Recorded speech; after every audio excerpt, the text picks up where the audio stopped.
Həyat baxsaz. Atmosfer mövzumuz. Atmosfer, atmos, hava, sfera təbəqə. Yerin hava təbəqəsi mənasındadır. Litosferi öyrənmişik. Bu dəfə isə atmosferi öyrənəcək. Öncə xatırlayaq. Yerin planetar inkişaf mərhələsində nə baş vermişdir? Birinci olaraq ilkin bazalt tipli yer qabığı yarandı. Sonra ilkin bazalt tipli yer qabığından sonra yer qabığı nazik olduğuna görə təbii ki burada vulkanlar püskürürdü və vulkanlardan ayrılan qazlar ilkin atmosferi yaratdı və atmosferin tərkibi karbon qazından ibarət idi. Karbon qazı yəni üstünlük təşkil edirdi. Atmosferdən sonra nə yarandı? Hidrosfer. Yəni ilk okean Pantalasın yaranması ilə bu baş verdi. Bu gün biz atmosferi öyrənəcəyik. Deməli, atmosferin yaranması planetar mərhələyə təsadüf edir. Planetar inkişaf mərhələdə nə yarandı? Atmosfer yarandı. Bəs sual düşsə ki, atmosferdə sərbəst oksigenin miqdarı hansı dövrlərdə çox olmuşdu? Deyəcəksiniz ki, Mezozoy və Kaynozoy. Bax bu iki erada artıq atmosferdə karbon qazının miqdarı azaldı. Oksigen, sərbəst oksigenin miqdarı nə etdi? Artdı. Niyə artdı? Çünki canlı aləm inkişaf elədi, bitkilər e, formalaşmağa başladı. Bitkilərin də çox olması təbii ki, atmosferin inkişafına səbəb olur. Hal-hazırda atmosferin tərkibi necədir? Azot 78% ən çoxdur. Oksigen 21%, arqon 0,93%, karbon isə 0,3%-dir. Digər tərsizsiz qazlar isə 0,4% təşkil edir. Atmosfer təbəqəsi atmosfer təbəqəsi müəyyən qatlardan ibarətdir. Gəlin o qatları tanıyaq və atmosfer yerin əhatə edən bir təbəqədir. Yerin xarici təbəqəsidir. Yer fırlandıqca atmosferdə yerlə birlikdə təbii ki, hərəkət edir, fırlanır. Atmosferin qalınlığı enliklər üzrə fərqlidir. Məsələn, ekvatorda troposferdən danışaq birinci. Qalınlıq deyəndə atmosferin qalınlığı deyəndə atmosferin qatlarının qalınlığını söhbət gedir. Atmosferin aşağıdakı qatları var. Troposfer, sonra gəlir stratosfer, sonra mezosfer, sonra termosfer, ən yuxarıda isə eksosfer qatıdır. Bunlar haqqında ümumi məlumatlı olaq ki, e, birinci troposferdən danışaq. Troposfer yerin atmosferinin ən çox cəmləşdiyi qat troposferdir. Yəni yerin hava təbəqəsi ən çox hava olan qat troposferdir. Yer səthi ilə təmas etdiyi qat troposferdir. Canlıların yaşadığı, təyyarələrin uçduğu və quşların uçduğu və hava balonlarının uçduğu qat troposfer qatı hesab edilir. Troposferin qalınlığı havadır deyə dəqiq sərhəd müəyyən etmək mümkün deyil. 15-17 kilometr, bəzən 16-18 kilometr göstərilir. Yəni bu rəqəmlər şərtidir. Təbii ki, ekvatorial ərazilərdə qalınlıq çox olur, qütb ətrafı ərazilərdə isə qalınlıq nə olur? Az olur.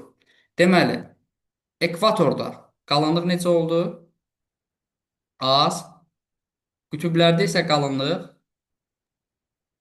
daha doğrusu ekvatorda çox oldu. Çox oldu. Qütblərdə isə az oldu.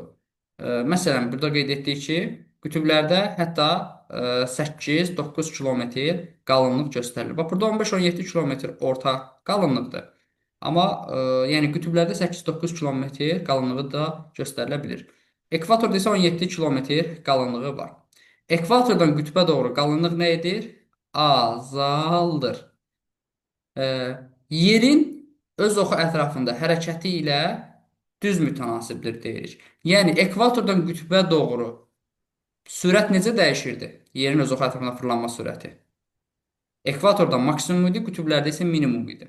Ekvatordan qütbə doğru sürət də azalır və troposferin qalınlığı da azalır. Ona görə deyə bilərik ki, troposferin qalınlığı ilə yerin öz oxu ətrafında hərəkəti düz mütənasib hesab edilir. Troposfer haqqında ümumi məlumatlar qeyd etmişik burada. Deməli, atmosferin yer səthi ilə təmas etdiyi qatdır. Ekvator üzərində 16-18 kilometr, mülayimlərdə 10-12 kilometr, qütblərdə isə 8-10 kilometrdir. 8-9 da göstərilə bilər. Yenə deyirəm, bu havadır deyə dəqiq sərhəddi olmur. Rəqəmlər müxtəlif verilə bilər. Təxmini rəqəmləri əzbərləyəcəksiniz. Yəni, konkret olaraq əzbərləməyə ehtiyac yoxdur. Atmosferdə olan su buxarı bu qatdadır. Atmosferin 80% bu qatda cəmləşib. Havanın üfüqi və şaquli hərəkəti bu qata aiddir. Yəni küləklər bu qatda baş verir. İqlim və atmosfer hadisələri bura aiddir və troposferi yer səthi qızdırır. Necə olur ki, troposferi yer səthi qızdırır? Yer kürəsi şəffaf formadadır. Daha doğrusu yerin atmosferi. Məsələn, belə deyək. Bu olsun bizim yer kürəmiz. Onu da əhatə edən bir şəffaf qat var. Buna da atmosfer qatı deyilir. Və günəşdən gələn işıq təbii ki, şəffaf qatdan keçir, yeri qızdırır. Yerdə də yer kürəsi özünə lazım olan, yerdə olan cisimlər özünə lazım olan istiliyi götürür, udur, qalanı qaytarır fəzaya, əks etdirir. Və bu əks etdirmə nəticəsində artıq yuxarı qalxdıqca temperatur nə etməyə başlayır? Azalır. Bunu biz praktikada da görə bilərik ki, məsələn, yay vaxtı xüsusən pəncərənin qarşısında telefon və yaxud hər hansısa bir əşya qalır, gedib əlimizi vururuq, görürük ki, çöldə qalan əşyadan daha istidir. Çünki şəffaf olduğunu, belə deyək də, əlimizi şüşəyə vuranda şüşənin soyuq olduğunu görürük. Şəffaf olduğuna görə şüşə istiliyi keçirdir, içəridəki cisim isinir, amma özü isinmir. Atmosfer də belədir. Şəffaf olduğuna görə günəşdən istiliyi keçirir, yer qızır. Amma atmosferi günəş istiliyi qızdırmır. Atmosferi qızdıran nədir? Yer səthi. Və ona görə təbii ki, bax, əgər yer səthindən qızırsa, bir dənə A nöqtəsi deyirəm, bir dənə də B nöqtəsi. Sizcə burada hansında temperatur daha yüksək olar? B'də Niyə ki? A'da. Hansı atmosfer? Bax, bu qat atmosfer qatıdır da, qırmızı xəttə qədər, düzdürmü? Hansı yer səthinə daha yaxındır? A. A. A. Ona görə A. atmosfer A-dan qızdığına görə A-da istilik çox olar, yoxsa B-də? A'da. Təbii A'da. ki, A-da. A'da. Hündürlüyə qalxdıqca, yer səthindən uzaqlaşdıqca artıq hava soymağa başlayacaq. Yenə izah edirəm. Niyə? Çünki atmosferi qızdıran yer səthidir. Yer səthi qızır, başlayır özü istilik verməyə. Və bu istiliyi verdikcə, yəni yerdən uzaqlaşdıqca atmosferdə hava soyuyur. Bəzən uşaqlar, şagirdlər sual verir ki, müəllim, dağa çıxırsan, dağ günəşə daha yaxındır. Niyə dağ soyuq olur? Bax, onun səbəbi budur ki, əslində yuxarı qalxdıqca troposfer qatında temperatur nə edir? Aşağı düşür. Bəzən istixana effekti baş verir. İstixana effektinin nə olduğunu da burada izah edər. Bax, sən edək ki, bu elə qeyd etdiyimiz yer səthidir, yerin atmosferidir və yerdən insanlar nə edirlər? Özləri ilə bərabər tullantılar atırlar. Baxın, məsələn, burada fabrik zavod tikdik, tutaq ki. Fabrik zavod tikmişik yer kürəsində və bunlar nə edir? Özü ilə bərabər, belə deyək də, tullantılar, tüstü, nəqliyyat və s. müəyyən proseslər nəticəsində atmosferə çoxlu şəkildə tullantılar atılır. Və bu tullantılar da qalxır, burada nə edir? Yığılır, qalır. Yığılır, qalır. Və bu yığılma nəticəsində günəşdən gələn istilik gəlir yer səthini tutur. Yer səthindən lazım olan özünə götürür, qalanı əks etdirir. Və bu əks etdirmə nəticəsində artıq burada süni bir səth yaranır. Buna salafan kimi bir şey deyirik də, parnik effekti deyirik. Ki buradan istilik artıq fəzaya çıxa bilmir heç cür. Qalır yer kürəsi süni şəkildə isinir. Buna deyirik istixana effekti, qlobal istiləşmə. Qlobal istiləşmənin məhz səbəbi bu formadadır. Sonra belə bir hadisə baş verir ki, yer səthindən su buxarlanır yuxarı. Okeanlardan su buxarlanır, gəlir çatır bura. Buradakı bax qara gördüyünüz tullantılarla, tüstüylə birləşir və həmin o təmiz su qalxmışdı göyə əslində. Amma getdi yuxarıda nə oldu? Çirkləndi həmin yerdən atılan tozlarla, qazlarla, tullantı ilə, hisslə və yer səthinə düşən yağıntı artıq necə düşür? Çirkli yağışlar yağır. Buna da deyirik turşulu yağışlar. Turşulu yağışlar da aydın məsələdir ki, səhralaşmanı intensivləşdirir, iqlimi daha da istiləşdirir, ərazidə olan bitkiləri məhv edir. Sonra davam edək. Növbəti qatımız stratosfer qatıdır. Troposfer üzərindədir. 50-55 kilometr qalınlığa qədər gedir. Qaz tərkibi troposferlə demək olar ki, eynidir və 15-30 kilometr hündürlük arasında burada xüsusi bir təbəqə var. Ozon təbəqəsi adlanır. Bura ozonosfer deyirik. Ozon dəliyi terminini eşitmisiniz. Ozon təbəqəsi günəşdən gələn zərərli ultrabənövşəyi şüalardan qoruyur və stratosferdə, xüsusən də ozonun yuxarı hissəsində hündürlüyə doğru temperatur artır. Normalda hündürlüyə qalxdıqca temperatur nə etməlidir? Azalmalı idi. Burada isə temperatur artır. Temperaturun hündürlüyə doğru artması inversiya adlanır. İnversiya nədir? Yer dəyişmə deməkdir. Sonra gəlir mezosfer. Stratosferdən yuxarıda 50-60 kilometr hündürlüklər arasında yerləşir və bu təbəqədə havanın temperaturun sıxlığı, yox, 50-80 kilometr arası olmalıdır bu və sıxlıq daha da azalır.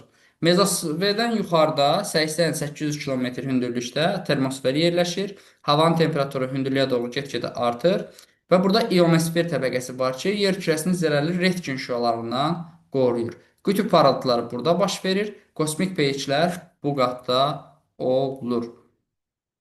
Deməli, bunu düzəldək. Bu rəqəm səhv gedir. 50, 55, 80 kilometr qeyd edəcək yuvarlaq olaraq. Sonra havanın temperaturu. Hündürlüyə doğru dedik ki, temperatur nə edir? Temperatur azalır. Amma ümumiyyətlə temperatur haqqında ümumi məlumat qeyd edək. Havanın istiliyi temperaturdur. Havanın temperaturunu termometr adlanan cihazla ölçürlər. İqlim xəritələrdə eyni temperatura malik olan nöqtələr birləşdirən səlis əyri xəttlər izoxəttlər adlanır. İzoxəttlər sizcə xəritələrdə hansı təsvir üsulu ilə qeyd olunur? Təsvir Yağıntıları. Hərəkət xətləri. hərəkət varmı burada? Hərəkət xəttləri deyildi. Areal. Areal da deyildi, xeyr. İzoxəttlər üsulu deyil ki, müəllimə İzoxəttlər olaraq. üsulu, bəli, özünün üsulu var idi. İzoxəttlər üsulu. Havanın temperaturu il ərzində və sutka ərzində dəyişir. Şimal yarımkürəsində ən yüksək temperatur quruda iyul, suda isə avqust ayında müşahidə edilir. Ən aşağı temperatur isə quruda yanvar, suda isə fevral. Suyun istilik tutumu çox olduğuna görə bir gün, daha doğrusu bir ay sonra götürəcəksiniz. Qızmanı da, soyumanı da bir ay sonra. Cənub yarımkürəsində isə tam əksinə müşahidə ediləcək. Şimalda isti olan, cənubda soyuq olur, cənubda soyuq olan, şimalda isti olur. Yəni tam əksidir. İqlim xəritələrində eyni temperatura malik olan nöqtələri birləşdirən xəttlər izoterimlər adlanacaq.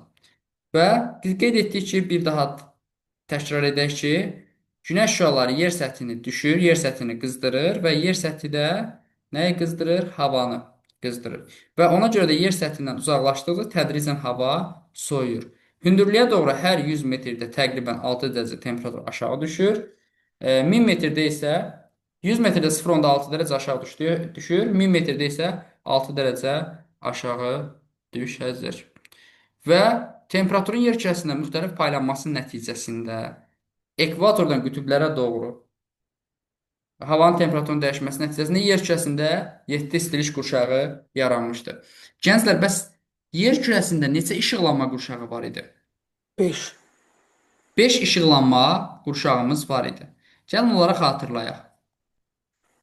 Bir tropik, sonra Cənub. neçə mülayim? Cənub mülayim.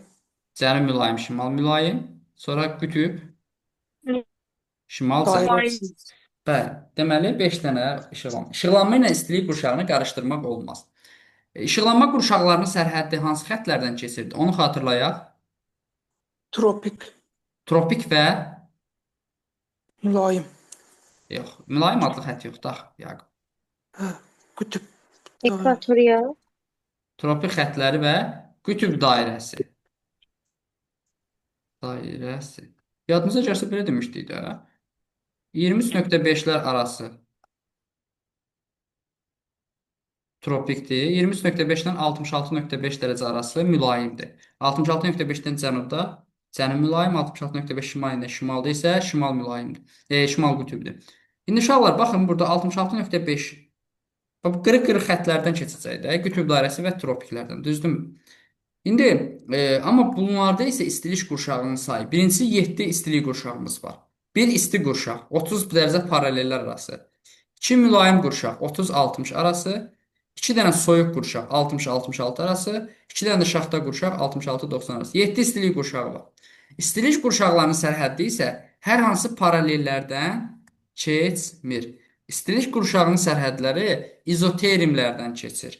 Və yadda saxlayın ki, isti qurşağın sərhəddi. Bax, isti qurşaq dedi işte bu qurşaqdır. Yəni tropiklər arası.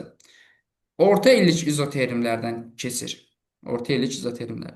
Digərlərində isə bax burada da, burada da, burada da, burada da, hamısında, digərlərin hamısında isə ən isti ayın orta temperaturunu göstərən izoterimlərdən keçir. Və bunu mütləq yadda saxlayın, unutmayın ki, isti qurşaqda sərhədlər orta illik 20 dərəcəlik izoterimlərdən keçir. Digər istilik qurşaqlarında isə sərhədlər ən isti ayın orta temperaturuna keçir. Yer kürəsində ən yüksək maksimum temperatur Tripoli şəhərində, Afrikanın şimalında müşahidə edilib 58,1 dərəcə Selsi. Qərb yarımkürəsində ən isti temperatur ABŞ ölüm dərəsində müsbət 56,7 dərəcə qeydə alınıb. Ən aşağı temperatur isə 2013-cü ildə Antarktidada Yapon mütəxəssislər tərəfindən Fuji günbəzində qeydə alınıb -91,2 qeydə alınıb. Şimal yarımkürəsinin ən aşağı temperaturu isə Rusiya Federasiyasında Oymyakon şəhərində -72 dərəcə müşahidə edilmişdir. Bu rəqəmləri də yerlər üzrə əzbərləyirik. Bax, belə bir sual düşə bilər bizə ki, isti qurşaqda yerləşən, məsələn, yarımadaları seçin. Mən işarəliyim, siz hansı yarımada olduğunu qeyd edin. Hansı yarımadaydı bu? Yucatan, Əla. Bura. Florida, Bura.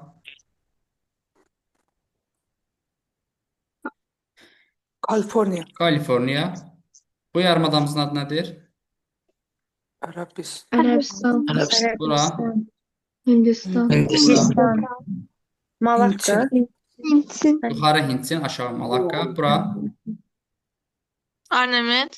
Bura. Cape York, Cape York. Bura Arnavutdur, bura Cape Yorkdur. Sonra Afrikanın şərqində yerləşən yarımadamız Somali, Somali yarımadası olacaq. Tamamilə doğrudur. Sonra məsələn adalardan məsələn soruşa bilər bizdən.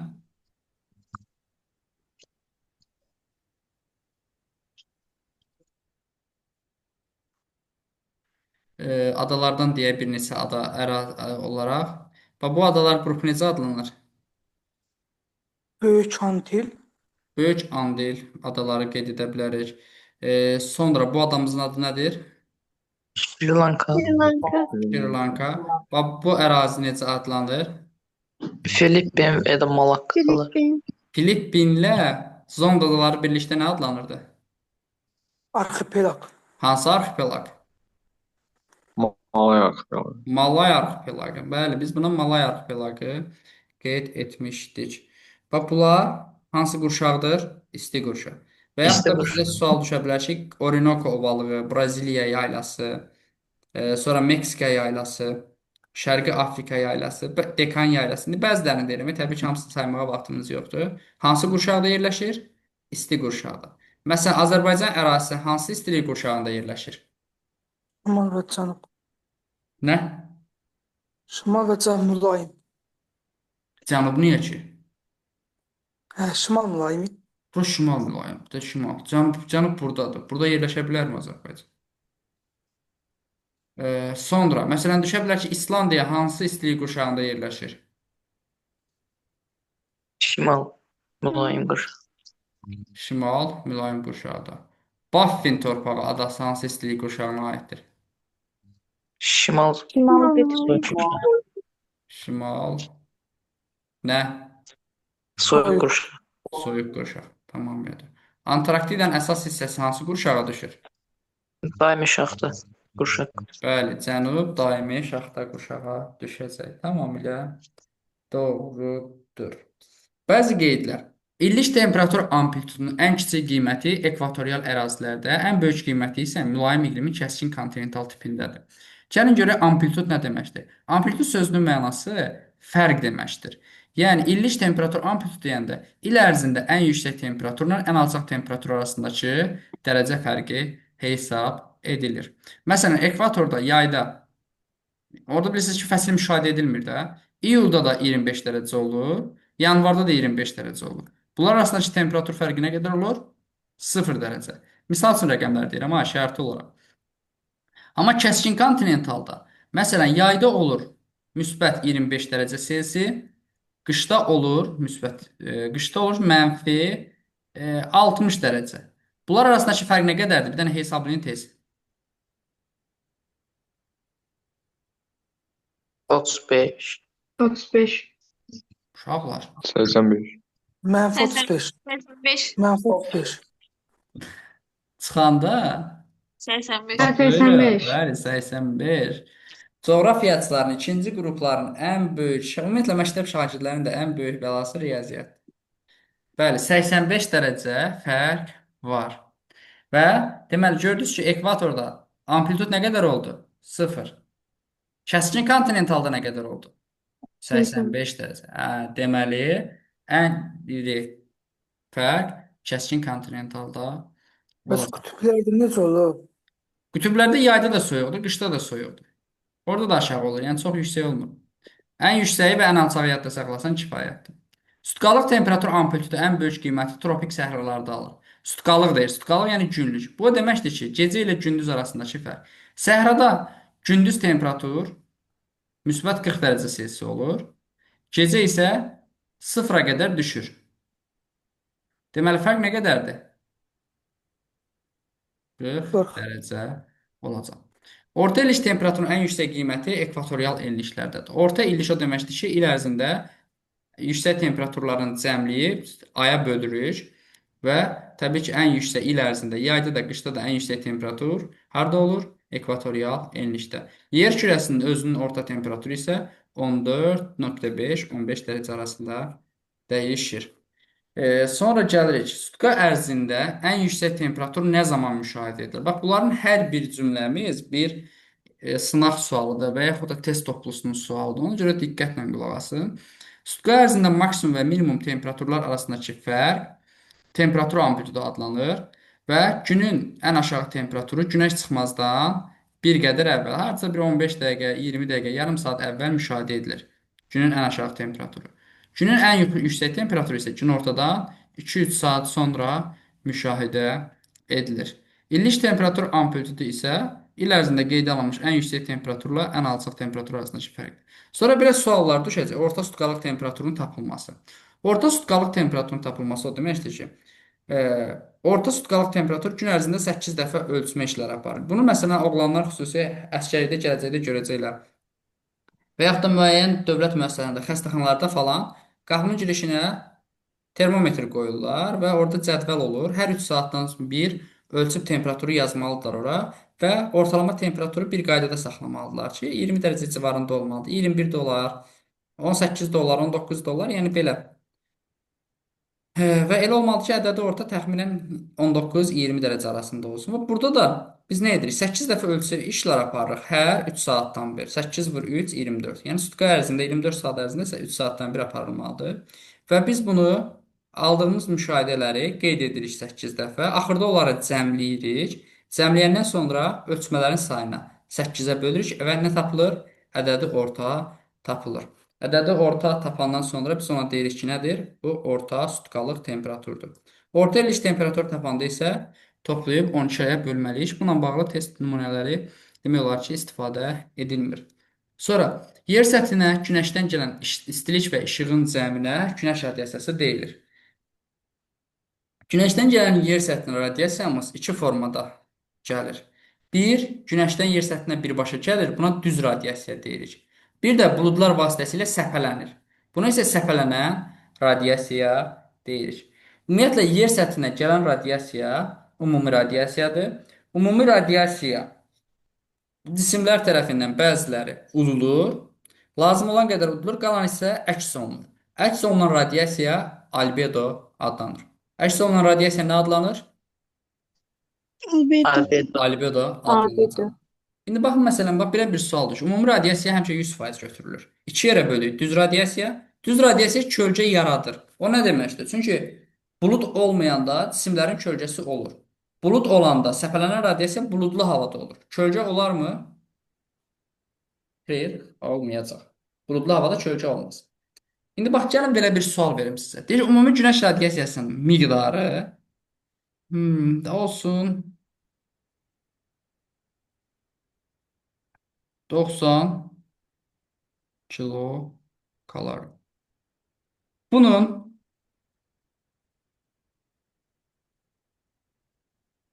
30% əks olunub. Səpələnən radiasiya, burada udulan radiasiya olacaq da, biz səpələnən radiasiya, düz radiasiya. Yox, biz burada məsələni belə qurmalıyıq əslində. Ümumi radiasiya, biz belə qururuq. Ümumi radiasiya. Burada ümumi radiasiya yer səthinə gələn radiasiyadan söhbət gedir. Düz və səpələnən olur. Amma yer səthinə gələn ümumi radiasiya isə yer səthi tərəfindən əks olunur və udulur. İndi biz dedik ümumi 90-dır. Bunun 30% əks olunub, neçə faizi udulub? Udulan radiasiyanı tapın deyir. 54. 54 olur. 60% 54 olur. 60 olmaz axı, bizə 70% lazım. 63. 63 olur. Bəli. Əgər bu ümumi radiasiya 100%-dir. 100%-in 30%-i əks olunub, deməli 70%-i udulub. 90-ın 70%-i 9 vur 7, 63 edəcək. Bəli, deməli cavab 63 olacaq. Bununla bağlı izahlar göndərmişdim sizə, amma yenə də bir yerdə baxarıq. Cisimlərdə albedo fərqlidir. Təzə yağmış qar üzərində 90-95% əks olunma var. Meşə 30% əks etdirir, torpaq 25%, qum 40%, su isə 5-15% nə edir? Deməli, əks etdirilir. Ən çox istilik tutum suda olacaq. Suyun istilik tutumu daha çox hesab edilir. Sonra keçək atmosfer təzyiqinə. Atmosfer təzyiqi nədir? Atmosferin yer səthinə və yer səthində olan cisimlərə etdiyi təzyiq atmosfer təzyiqi adlanır. Atmosferin yer səthinə və yer səthində olan cisimlərə etdiyi təzyiq nə adlanır? Atmosfer təzyiqi. Atmosfer təzyiqi normal atmosfer təzyiqi 45 dərəcə paraleldə okean səviyyəsində 0 dərəcə temperaturda ölçülüb və qəbul edilib ki, 760 mm civə sütunu olsun. Sizə belə bir sual düşə bilər ki, bütün dənizlərin səviyyəsində atmosfer təzyiqi 760 mm civə sütunudur. Ondan çox və yaxud da az ola bilməz. Belə bir ifadə düşsə, bilin ki, səhvdir. Bu 0 dərəcə paraleldə və 45-ci paraleldə və 0 dərəcə temperatura aiddir. Təbii ki, dəniz səviyyəsində atmosfer təzyiqi 760-dan çox da ola bilər, az da ola bilər. Çoxdursa buna deyirik yüksək atmosfer təzyiqi, azdırsa nə deyirik? Alçaq atmosfer təzyiqi. Aydındır? Atmosfer təzyiqi hündürlüyə doğru temperatur kimi nə edir? Azalır. Temperatura da bildiniz ki, hər 1000 metrdə nə qədər aşağı düşür? 6 dərəcə. 6 dərəcə Selsi aşağı düşür. Amma təzyiqdə hər 1000 metrdə öyrənmişsiniz ki, 100 millimetr civə sütunu nə edir? Aşağı düşür. Hər iki halda azalır. Yaxşı. Hər ikisi azalır hündürlüyə doğru. İndi məsələn belə deyək. Dağın ətəyi dəniz səviyyəsində yerləşir. Dağın hündürlüyü 3000 metrdir. Dəniz səviyyəsindədirsə, məsələlərdə şərti olaraq atmosfer təzyiqini neçə qəbul edirik? 0 metrdən. 760. 760 millimetr civə sütunu. Bəs burada atmosfer təzyiqi nə qədər olacaq? Onu hesablayın. Bəli, 460 olacaq. Nə etdik? 3000 neçəyə bölürük burada? Ona bölürük. Ona böldük, elədi 300. 760-dan da 300-ün hündürlüyə doğru çıxdıq. Nə qədər qaldı? 460 millimetr civə sütunu. Yaxşı, bunun tərsini verin, belə bir sual deyək. Dəniz səviyyəsində, deməli, A zirvəsində atmosfer təzyiqi 510 millimetr civə sütunudur. Dağın hündürlüyünü tapın. Hündürlüyün nə qədər olduğunu hesablayın. Dəniz səviyyəsində atmosfer təzyiqini neçə qəbul edəcəksiniz? 60. 760. Bəli, 760. İndi burada görə hündürlüyü nə qədər olar sizcə? Dağın hündürlüyü, alt dağının hündürlüyü. Benim 2500 olacak orada. 1500. 1500. 1500. 760-dan çıxarsınız 510. 150. Eləyər 150. 150-ni də vurarsınız ona. Deməli, hündürlük 1500 metr Tamam, imiş. 760'dan 510 çıxanda 250 150 idi, düz deyirsiniz. 250. 2500 olacaq. Texniki səhvə yol verdik. Deməli, və hündürlüyə doğru atmosfer təzyiqi təxminən 3 kilometrə qədər qanuna uyğun şəkildə dəyişir. 3 kilometrdən sonra bu pozulur. Qanuna uyğunluq artıq fərqli formada olur. Və biz dedik ki, 760-dan təzyiq çox olarsa buna nə deyirik? Yüksək təzyiq, 760-dan az olarsa alçaq təzyiq. Yer kürəsində ən yüksək təzyiq Sibirdə, ən alçaq təzyiq isə Yaponiyada Nensi qasırğası zamanı müşahidə edilmişdir. Biz müəyyən qurşaqlar öyrəndik. Məsələn, birinci işıqlanma qurşağı öyrəndik, 5 işıqlanma qurşağı. Bugün istilik qurşağı öyrəndik. 7 istilik qurşağı. Bugün də 7 təzyiq qurşağı öyrənəcəyik. 7 təzyiq qurşağımız var. Deməli, bu təzyiq qurşaqlarımız dinamik termik olmaqla bölünür. Gəlin, bax, bu sxemdə müəyyən edək görək ki, enlişlər üzrə. Birinci enlişləri tanıyaq. Ekvatorial enlişlər. Dərəcə qiyməti neçədir ekvatorun? 0. 0 dərəcə. 30 dərəcə enlişlər, bunlar tropiki göstərir. 60 dərəcə enlişlər mülayimləri göstərir. 90 isə qütbləri göstərir. Ekvatorial ərazilərdə təzyiq alçaq olur. Yəni 760-dan nə olur? Aşağı olur. Baxın, alçaq təzyiq olanda hava qalxmağa başlayır. Hava rahat şəkildə qalxır. Alçaq təzyiqdə hava nə edir? Qalxır. Yadda saxlayın ki, alçaq təzyiqdə hava qalxan olur. Çünki yuxarıdan bunu basan güclü qüvvə yoxdur. Yuxarıdan güclü qüvvə olmadığına görə hava rahat şəkildə qalxır. Qalxan hava, ekvatorial isti daxı. İsti hava yuxarı qalxdıqca nə edir? Soyuyur. Soyuyandan sonra kondensasiya uğrayır və yuxarıda buludlara çevrilir. Əgər burada bulud da varsa nə baş verər? Nə baş verir? Yağış. Yağış baş verir. Deməli, ekvatora aid olan xüsusiyyətləri seçin ekvatorial ərazilərə.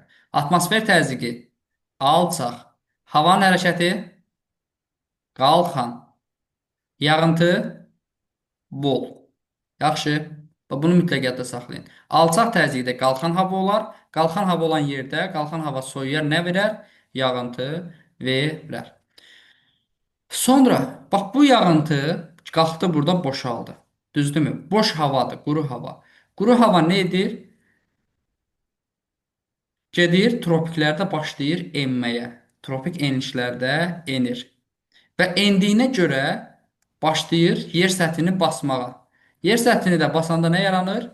Yüksək təzyiq. Yaxşı, havanın enən hərəkəti. Enən hərəkəti nəyi yaradır? Yüksək təzyiq. Yüksək təzyiq olan yerdə havanın hərəkəti necə olur? Necədir? Qalxır yoxsa enir? Enir. İstəyirəm ki, mənlə paralel deyəsiniz, bərabər deyəsiniz ki, dərk eləyə biləsiniz. Yaxşı. Yüksək təzyiqdə enən hava olur. Enən hava olan yerdə yağıntı olarmı? Hayır. Şey, Xeyr. Yəni zəif olar, cüzi olur. Sonra burada enən hava başlayır tropiklərdə yüksək təzyiq idi axı. Və biz də keçən dərsimizdə demişdik ki, külək həmişə yüksək təzyiqdən alçaq təzyiqə doğru əsir. Külək yüksək təzyiqdən alçaq təzyiqə doğru əsir. Tropik yüksək təzyiqdir, ekvatorial isə nədir? Alçaq təzyiqdir. Və tropiklərdən ekvatora doğru daimi küləklər əsir. Bu küləklərə nə deyirik? Passat küləkləri. Passatlar. Passatlar, bəli, passat küləkləri. Sonra tropikdən küləklərin yarısı da mülayimə doğru gedir. Çünki mülayim də alçaq təzyiqdir. Bu küləklərə deyirik qərb küləkləri. Mülayimdə isə təzyiq necədir? Alçaq təzyiq. Alçaq təzyiqdə havanın hərəkəti necədir? qalxan. Qalxan hava. Alçaq təzyiq qalxan hava olar. Yaxşı. Qalxan hava nə verər? Yağıntı. Yağıntı verər. Tamamilə doğrudur. Sonra təzədən bu boşalan hava, quru hava hara gedər? Qütblərdə enər. Qütblərdə deməli nə baş verər? Yüksək təzyiq, havanın hərəkəti isə enər. Aydındır. Qütblərdə və tropiklərdə havanın hərəkəti necədir?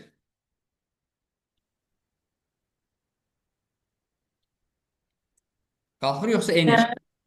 Enən havadır. Bəli, qütblərdə və tropiklərdə enən havadır. Enən hava yağıntı verərmi? Hayır. Verməz. Ekvatorial və mülayimlərdə havanın hərəkəti necədir? Qalxan. Qalxan. Qalxan hava. Qalxan havadırsa yağıntı verərmi? Verər. Qalxan havadırsa təzyiq necə olur? Alçaq. Alçaq. Yaxşı. Gəlin bunu bir daha təkrar edək. Bir də onu deyim ki, qütblər yüksək təzyiq olduğuna görə qütblərdən mülayimə doğru daimi küləklər əsir. Bunlara qütb küləkləri deyirik. Şimal qütb küləkləri, cənub qütb küləkləri. Həm də bunları cənub yarımkürəsində cənub-şərq küləkləri, şimal yarımkürəsində isə şimal-şərq küləkləri adlandırırıq. Gəlin bir daha gedək. Ekvatorial ərazilərdə təzyiq necədir? Alçaq. Alçaq. Alçaq. Havanın istiqaməti necədir? Qalxır. Qalxan. Qalxan hava. Yağıntı necədir? Bol. Enən. Bol. Yağıntı çoxdur. Bol. Gələk tropiklərə. 30 cənub, 30 şimal enliyinə. Atmosfer təzyiqi necədir? Yüksək. Yüksək. Yüksək təzyiqdə havanın hərəkəti necə olur? Enir. Enir. Yağıntı olurmu? Olmur. Yox. Mülayimdə təzyiq necədir? Qalxır. Alçaq təzyiq. Alçaq təzyiqdə hava nə edər? Qalxır. Qalxar. Qalxar hava nə verər? Yağıntı var. Yağmur. Yağış. Qütblərdə təzyiq necədir? Altı. Qütblərdə Yüksək. yüksək. Yüksək. Yüksək təzyiqdə havanın hərəkəti necə olar? Enir. Enən hava. Enən hava yağıntı verərmi? Verir. Yox. Verməz. Və beləliklə təzyiq qurşaqlarını da öyrəndik. Ekvatorialda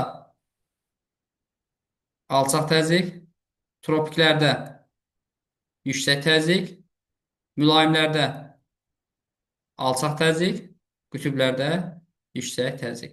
Bir qalxan, bir də enən ardıcıl olur da, bir alçaq, bir yüksək. Yaxşı. Gəlin indi görək, oradan keçdik bu tərəfə görə, yadınızda qaldınmı? Ekvatorda alçaq təzyiqdir. Düzdürmü? Havanın hərəkəti necədir? Qalxan. Qalxır. Qalxan hava. Qalxan hava yağıntı verər yoxsa verməz? Verər. Verər. Deməli ekvatorial, bəli, ekvatorialda təzyiq alçaq olur il boyu, yağıntının miqdarı bol olur. Qalxan hava yağıntıda çox olur. Tropiklərdə necə olur? Enir hava. Enən hava. Enən hava yağıntı verərmi? Vermir. Yox, quru hava yaradar. Təzyiq necədir? Yüksək. Gəlin mülayimə öyrənək. Mülayimlərdə havanın hərəkəti Qalxır. qalxır. Qalxan hava nə verər?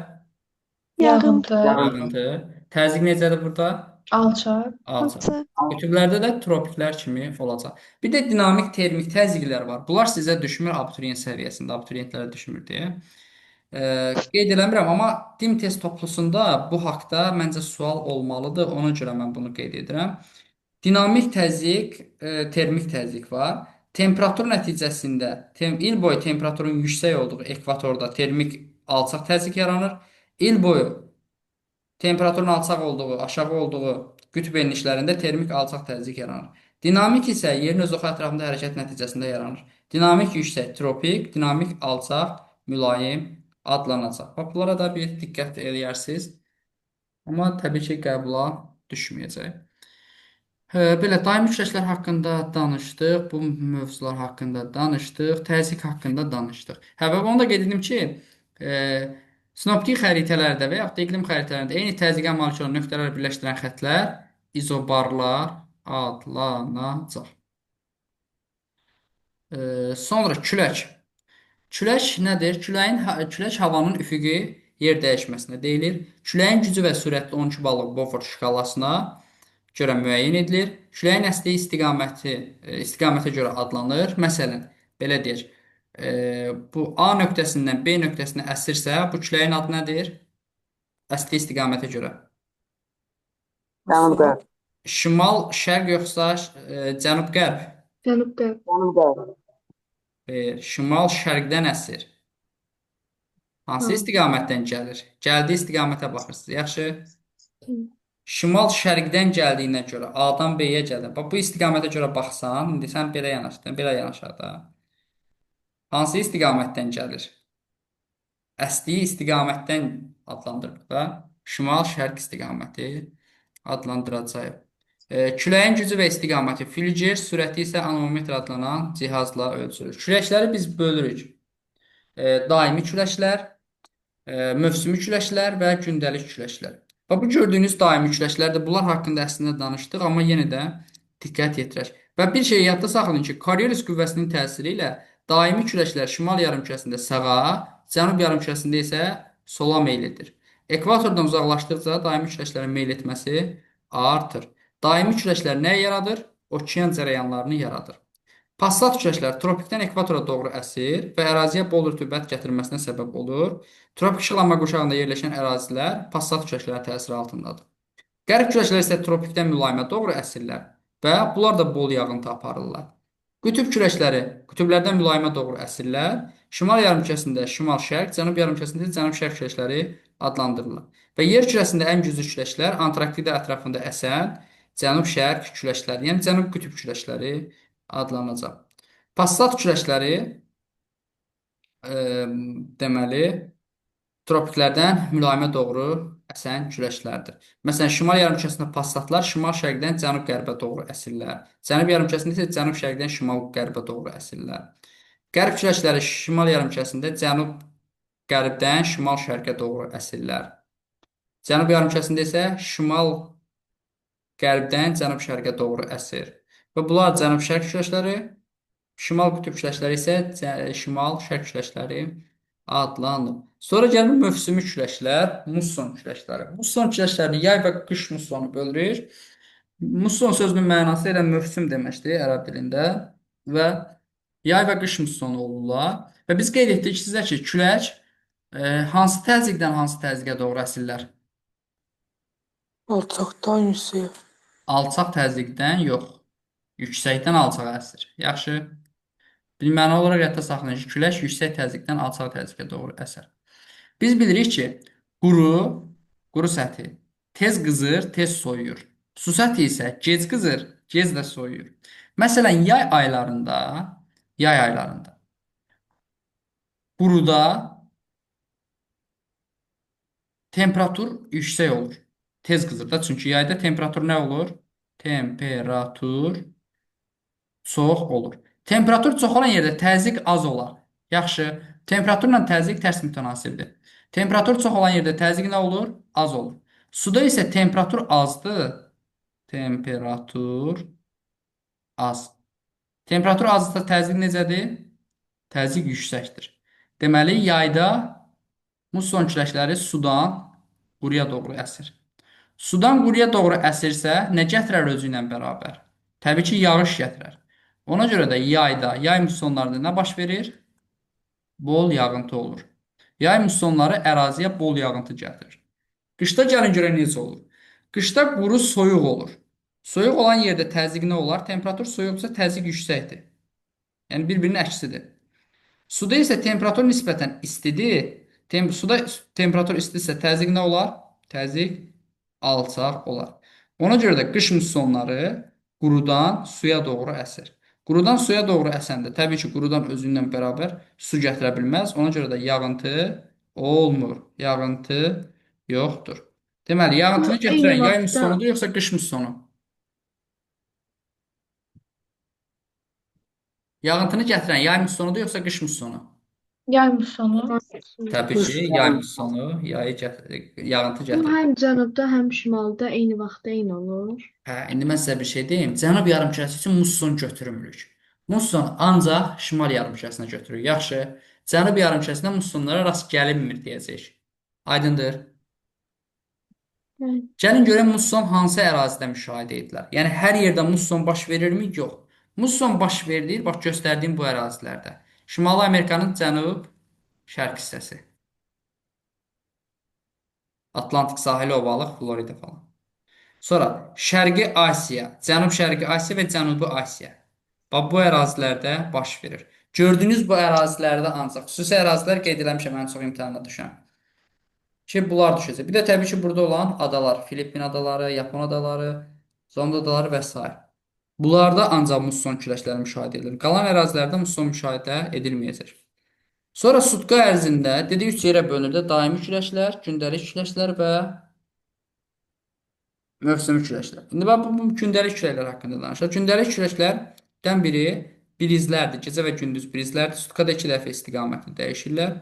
Gündüz sudan quruya, gecə isə qurudan suya əsir. Bax bunu qəbul olaraq necə görə bilərik? Əgər gecə gündüz dəniz qırağında olmusunuzsa, görərsiniz ki, dalğa gəlir, sahilə çırpır özündə, yəni külək dalğanı gətirir. Amma axşamlar dəniz sakit olur. Çünki külək əksinə olur. Sahildən dənizə doğru əsir. Və bax burada bu görünür ki, gündüz dənizdən gəlir, gecə isə qurudan dənizə doğru gedir. Sonra dağ-dərə küləkləri var. O da gündəlik küləklərə aiddir. Gündüz dərədən dağa doğru əsir külək, gecə isə əksinə dağdan dərəyə doğru əsir. Koriolis qüvvəsinin təsiri ilə şimal yarımkürəsində daimi küləklər hara meylidir? Sağa. Cənub yarımkürəsində hara meylidir? Sola. Aydındır. Bunu yadda saxlaya bilərsiniz.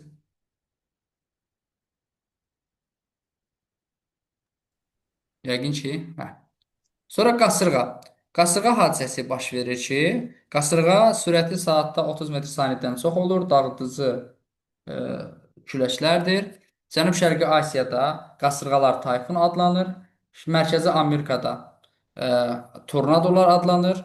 Filippində Baguyo, Avstraliyada isə Vilvili dağıdıcı küləklər adlanacaq. Bir də toz burulğanları var. Məsələn, Afrika və Ərəbistan, Şimali Afrika və Ərəbistanda müşahidə edilir. Həbib, Xəmsin, Səmmum küləkləri. Sonra Sirokko, İtaliya və Fransada Sirokko küləkləri tozlu küləklərdir, toz burulğanlarıdır. Sonra yerli küləklər var. Məsələn, Bora, Adriatik, Qaradəniz sahillərində, Sarma, Baykal ətrafı, Mistral isə Fransadadır. Dağlıq ərazilərdə ilin soyuq dövründə əsən küləklər fiyon küləkləridir. Bunu fen sözü ilə yadda saxlayırıq adətən uşaqlar. Fenin qış fəslində, yəni qışda fenin hansı küləyindən istifadə edirik? Təbii ki, isti küləyindən, düzdürmü? Biz ona görə deyirik ki, bu fön sözünü yadda saxlayın ki, əgər testə düşəndə uşaqlar bəzən qarışdırırlar ki, bu yayda əsən küləklər idi, yoxsa qışda idi, isti külək idi, yoxsa soyuq külək idi. Yəni, feni əsasən qurutmaq üçün istifadə edirik və onun isti küləyi bizə lazım olur, xüsusən də qışda. Və ona görə deyirik ki, ilin soyuq dövründə əsən isti küləklər fiyon küləkləridir.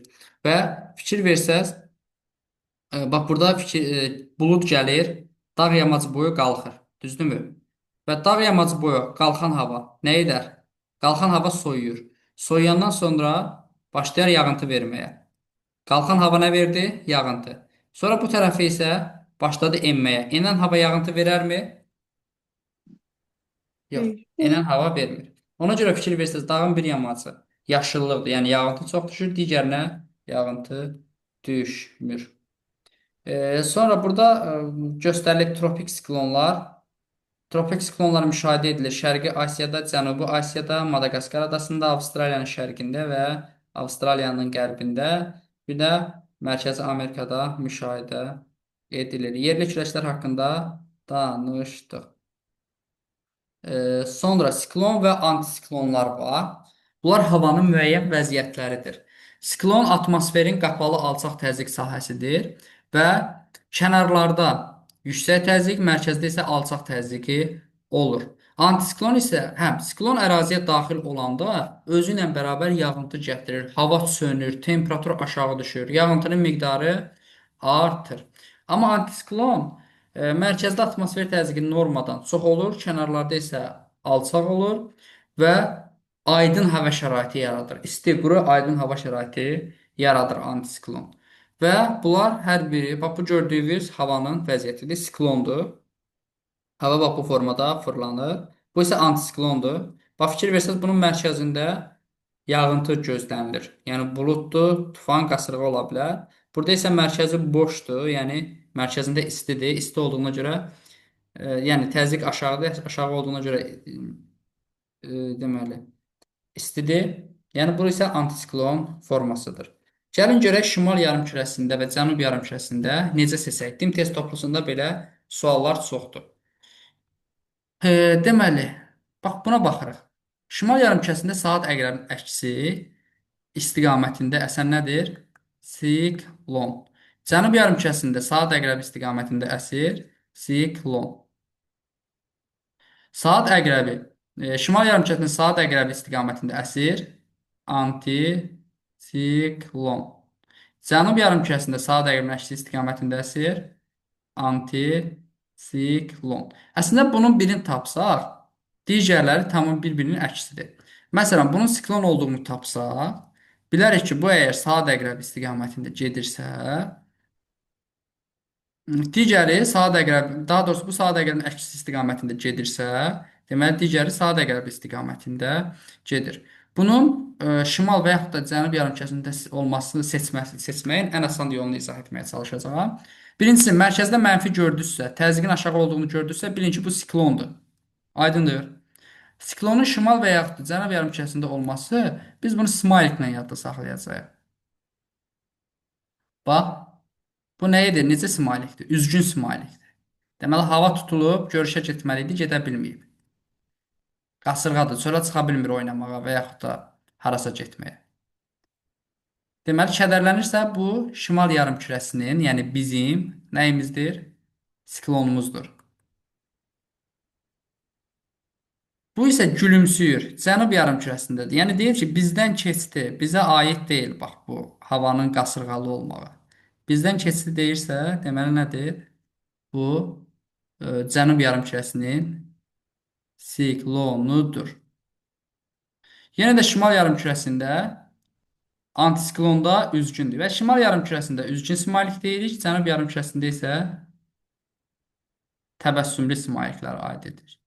Və mərkəzdə plus varsa, deməli bu yüksək təzyiq olacaq. Yəni antisiklondur.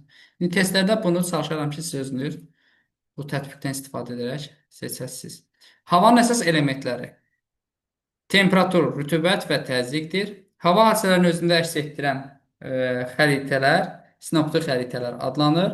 Hava hadisələri dedikdə yağıntı, qasırğa, dolu, çiskin və sair adlanacaq. Sonra havanın rütubəti var, yağıntısı var. Bunları yadda saxlamalıyıq ki, temperaturun hər 0 dərəcəlik temperaturda 1 kub metr hava 5 qram su saxlaya bilir. 10 dərəcəlik temperaturda 9 qram, 20 dərəcədə 17 qram, 30 dərəcədə isə 30 qram. Çox vaxtı sualın şərtində verirlər, amma yadımızda saxlasaq yaxşı olar. Və havanın, yəni 1 kub metr havanın tərkibində olan suyun miqdarı mütləq rütubətlilik adlanır və onun faiz nisbəti nisbi rütubətliyə adlanır. Əgər nisbi rütubətlik 30%-ə qədərdirsə, bu quru havadır. 30-60-dırsa normal hava, 60-dan çoxdursa ifrat rütubətli hava sayılır. Və yadda saxlayın ki, temperatur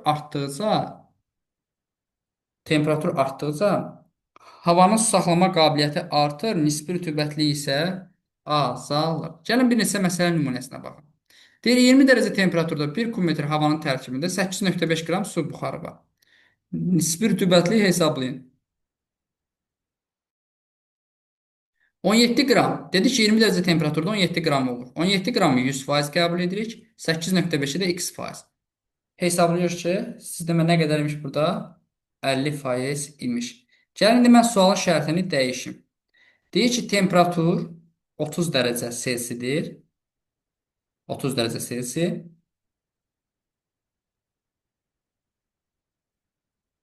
12,75 qram su var. 1 kub metr havanın tərkibində 12,75 qram su buxarı var. Nisbi rütubətliyi hesablayın. Bir dənə hesablayın siz. 30 dərəcədə 30 dərəcədə neçə qramdır? 30 30 qram. qramdır. 30 qram neçə faizdir? 100%-dirsə 100%. 12,75 qramda hesablayanda eləyir 4,5 neçəydi? 4,5. 4,5. 5%. Və faiz daha doğrusu. Aydındır. Yəni bunu tənasiblə həll edəcəyik. Sonra yer səthində olan yağıntıların əsas hissəsi okean və dənizlərə düşür, yəni 79%, 21% isə cəmi quru səthinə düşəcək. Burada da qeyd etmişik, havanın temperaturu artarsa nə baş verər? Havanın temperaturu azalarsa nə baş verər? Havanın temperaturu artarsa atmosfer təzyiqi azalar, havanın sıxlığı azalar, buxarlanma qabiliyyəti, yəni mümkün buxarlanma artar. Havanın doyma həddi su saxlama qabiliyyəti artar, doyma həddindən uzaqlaşar deyirik buna. Nisbi rütubət azalır, yağıntı düşmə ehtimalı aşağı düşür, azalır.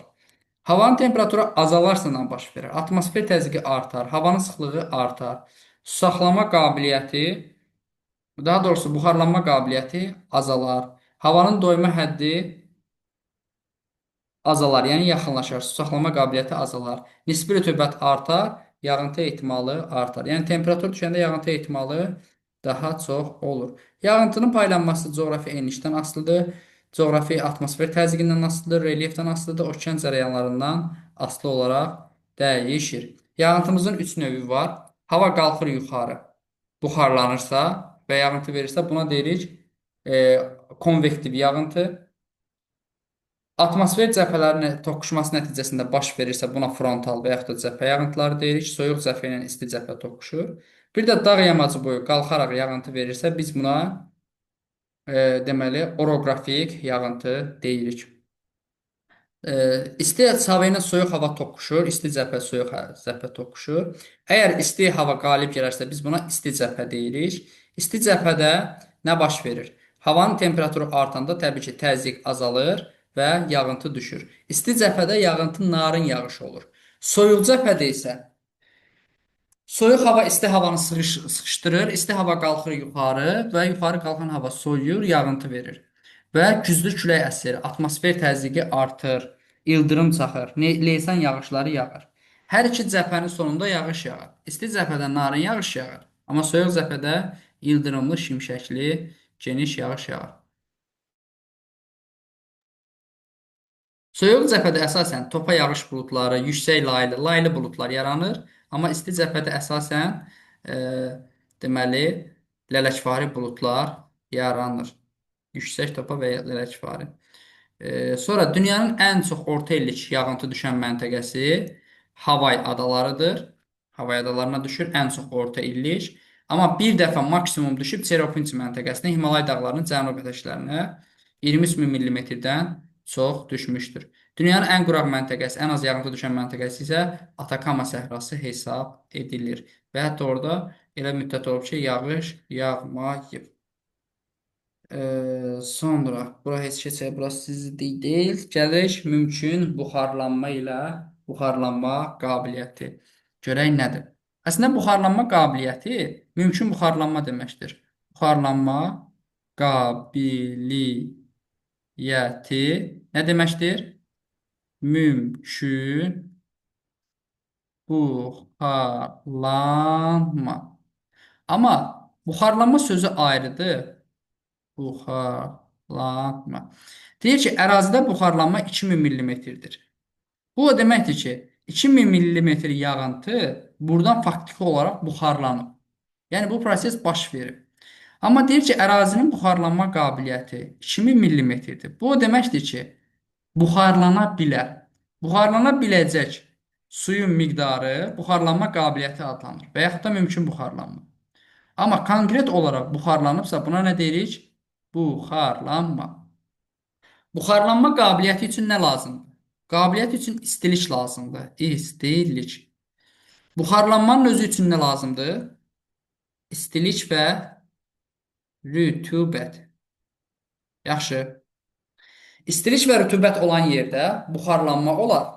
Yalnız istilik olan yerdə, yağıntı olmayan yerdə isə buxarlanma qabiliyyəti çox olar. Məsələn, sizcə, bax, bu böyük səhrada buxarlanma çoxdur, yoxsa buxarlanma qabiliyyəti çoxdur Ərəbistanda və s.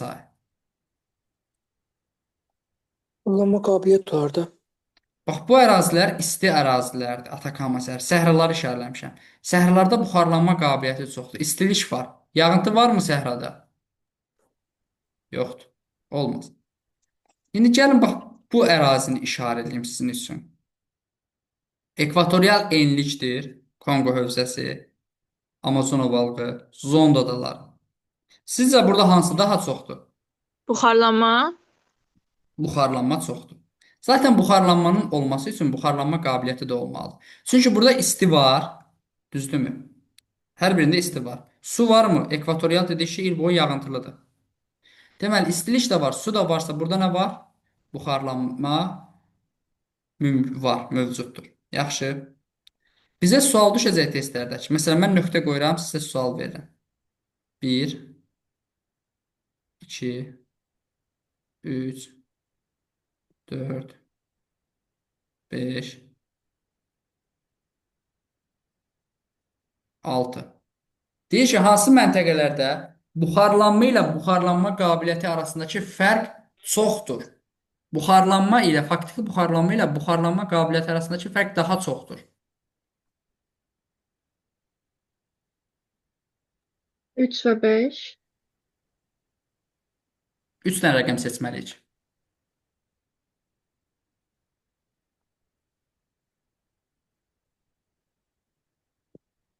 Bir de. Bir ekvatorial ərazidə axı burada yağıntı da var, istilik də var. Deməli burada buxarlanma ilə buxarlanma qabiliyyəti 2, 3, arasında 5. 2, 3, 5. Bəli, 2, 3. Kalahari səhrasıdır bura. Səhraları seçməliyik. Yaxşı. Buxarlanma ilə buxarlanma qabiliyyəti arasındakı fərqin çox olduğu ərazi deyəndə səhraları seçəcəksiniz. Az olduğu ərazilərdə isə rütubətli əraziləri seçərsiniz.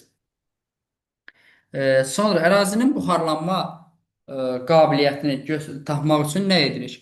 Ərazidə rütubətlənmə əmsalını tapırıq daha doğrusu. Rütubətlənmə əmsalı o demək ki, ərazinin quraqlıq dərəcəsini təsvir göstərmək üçün tapılan kəmiyyətdir. Rütubətlənmə əmsalı bərabərdir yağıntı bölünsün buxarlanma qabiliyyəti. Yaxşı. Rütubətlənmə əmsalı nəyə bərabərdir? Yağıntı bölünsün buxarlanma qabiliyyətinə. Məsələn, ekvatorial meşələrdə, mülayimdə tayqa zonasında, subarktikdə tundra zonasında rütubətlənmə əmsalı vahiddən böyükdür. Humid iqlim yaranır. Humid rütubətli deməkdir. Savanna və cödyarpaqlı meşələrdə 0,8-1 arası normaldır. Çöllərdə 0,3-0,6 normaldır. Yarım səhrada 0,3-0,1 arası arid hesab edilir. Yəni arid quru deməkdir. Səhralarda isə 0,1-dən kiçik olarsa bu arid iqlimdir və burada rütubətlənmə əmsalı az olur. Yəni buxarlanma qabiliyyəti çox olur. Buxarlanma isə deməli faktiki buxarlanma az olur. Məsələn, sizə bax belə bir variant verim. A variantı və B variantı. Birində rütubətlənmə əmsalı bərabərdir 1000 bölünsün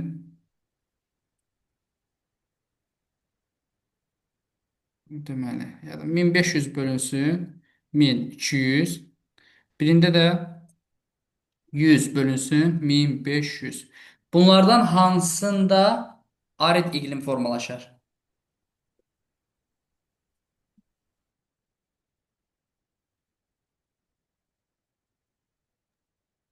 B-də. Təbii ki, B-də. Çünki daha kiçik rəqəm alınır. Hansında fiziki aşınma daha çox olar?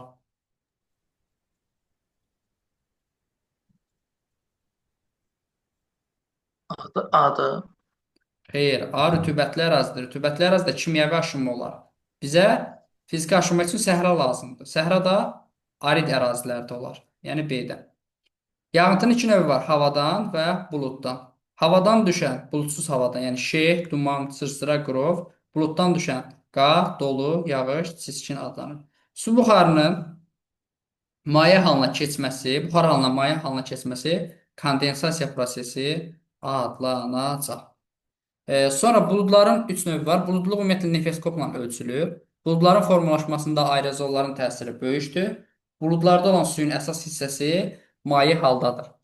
Üç növ yağıntı var, bulud var daha doğrusu. Lələkvari buludlar, topa buludlar və laylı buludlar. Lələkvari buludların hündürlüyü daha çox olur, 6000 metrdən yuxarıda olur. Buz kristallarından təşkil olunub, yağıntı vermir. Topa buludlar isə intensiv yağış, dolu, qar baş verir və 2000-6000 hündürlüyü arasındadır. Laylı buludlar isə əsasən qışda hakim olur, 2000 metrə qədər olur. Qar, çiskin olur və narın yağış müşahidə edilir. Və bu gördüyünüz topa buluddur. Bu lələkvari, bu isə laylı bulud hesab ediləcək. Deməli, mövzunun izahı bura qədər. Gəlin birincisindən onu qarışdırmamaqdan ötürü belə bir smayk çəkirik. Əgər üzgündürsə, deməli şimal yarımkərəsindədir. Siklon da daxil olanda buludluq artır. C variantı doğru variantdır. Sonra 37. Havanın sütqanın temperatur amplitudunun daha yüksək olduğu ərazi. Aşağı 5. 37-də cavab 5 olacaq. Çünki dənizdən uzaqlaşdıqca hava tez qızır, tez də soyuyur. Təbii ki, onda amplitud nə olur? Çox olur. Dənizə yaxın ərazilərdə amplitud nə olur? Kiçik olur. İndi 38-də cavab nə olar? 1. 1. Dənizə yaxın ərazi olacaq. Bəli.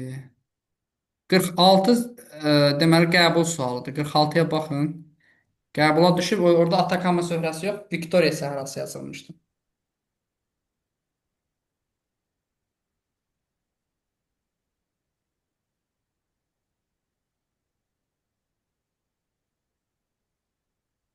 Eyvallah bu zaman.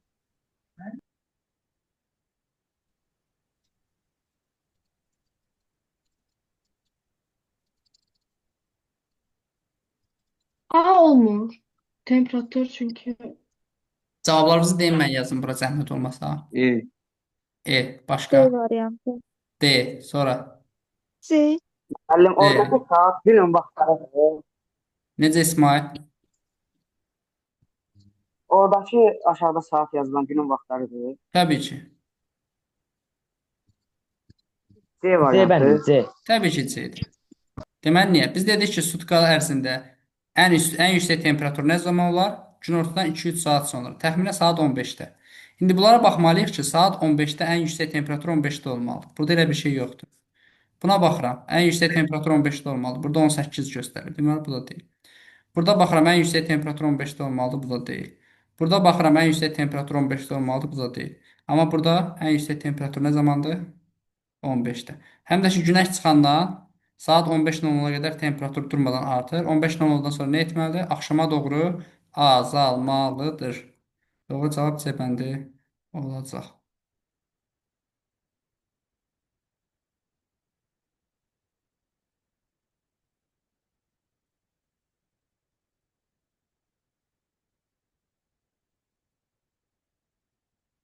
E, 94 nömrəli tapşırığa baxaq.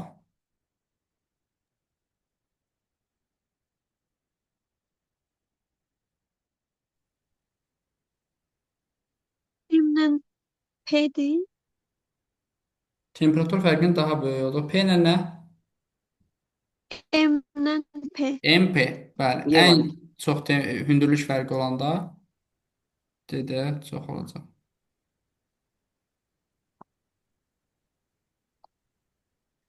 Deməli 95-ə baxaq.